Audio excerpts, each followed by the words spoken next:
share user និងកំណត់សិទ្ធិឲ្យ user ដើម្បី store data អញ្ចឹងខ្ញុំបើកទៅលើ My Computer Explorer សិនមកខ្ញុំចូលទៅទីតាំងមួយមកថាខ្ញុំដាក់នៅក្នុង store profile នេះមកខ្ញុំបង្កើត folder អញ្ចឹង folder យើងបង្កើតនេះដាក់ឈ្មោះឲ្យដូចនឹង user ដែលយើងបានបង្កើតឧទាហរណ៍ថាខ្ញុំមាន folder មួយឈ្មោះថា Nida ហើយខ្ញុំបង្កើត folder មួយទៀតឈ្មោះថា កញ្ញានារីហើយខ្ញុំបង្កើត folder មួយទៀតឈ្មោះថាលោកសម្បូរបាទបន្តមកទៀតខ្ញុំចាប់ផ្ដើម share folder នេះទៅឲ្យ user នីមួយៗទៅតាមឈ្មោះដែលយើងបានបង្កើត user នៅក្នុង Active Directory អញ្ចឹងដើម្បីបង្កើត share ខ្ញុំមកសម្ដែងលើវាមកយក sharing and security share the folder អញ្ចឹងត្រង់ចំណុចនេះ maximum allow យើងមានន័យថាមិនកំណត់ឲ្យគ្រប់ user ទាំងអស់អាចមានសិទ្ធិ access មកកាន់ folder នេះក្នុងពេលតែមួយបានទាំងអស់ប៉ុន្តែបើសិនយើងក្រោមនេះឧបមាថាយើងយក3អញ្ចឹង user ទាំងអស់មានសិទ្ធិ access មកកាន់ folder នេះដែរបានតែ3នាក់ឯងក្នុងពេលតែមួយ3នាក់អញ្ចឹងបើសិនអ្នកទី4ចូលមកអត់បានលុះត្រាតែអ្នកទី3ក្នុងចំណោមអ្នកទី3ចេញមួយមិនអ្នកទី4អាចចូលមកបានក្នុងការកំណត់សិទ្ធិទៅលើសារនេះការ connect មកកាន់ folder នេះដែរហ្នឹងក៏ប៉ុន្តែបើសិនតកតងទៅនឹងលើ permission នេះវិញបើសិនបើយើងយក everyone អ្នកណាក៏មានសិទ្ធិមកបើកនៅក្នុង folder នេះដែរប៉ុន្តែករណីនេះគឺយើងមិនចង់ឲ្យអ្នកណាមកបើកបានទេគឺយើងមានសិទ្ធិឲ្យតែ user ផ្ទាល់ខ្លួនតែម្ដងមានន័យថា folder របស់ folder ឈ្មោះអីគឺឲ្យ user មួយនឹងជាអ្នកបើកអញ្ចឹងខ្ញុំលុប everyone ចោលប៉ុន្តែមាន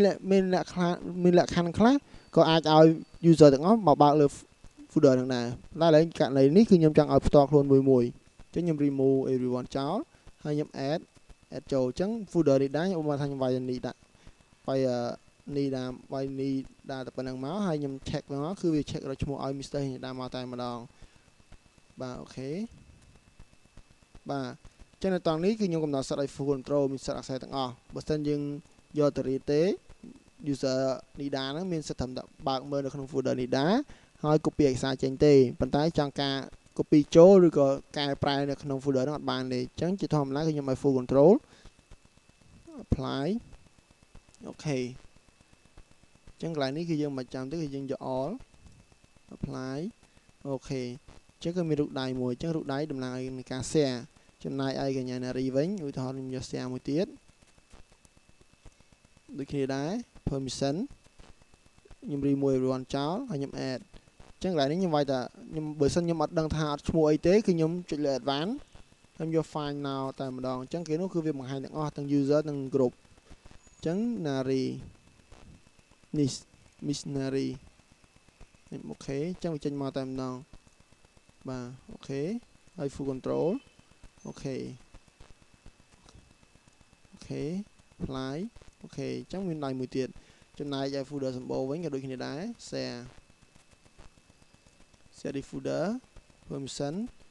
everyone ខ្ញុំលុបចោលហើយខ្ញុំ add សម្បូរវាយសំ13ក្រាតាមកហើយខ្ញុំ check name ទៅគឺចេញសម្បូរឬក៏ខ្ញុំចង់ក្បៀសមួយទៀតខ្ញុំថា ad មកថា admin ខ្ញុំ check ចឹងទៅអញ្ចឹងអាចឲ្យពី admin មួយជា user admin មួយជា group អញ្ចឹងខ្ញុំយក admin user មកអញ្ចឹងបានថា admin មានសិទ្ធិ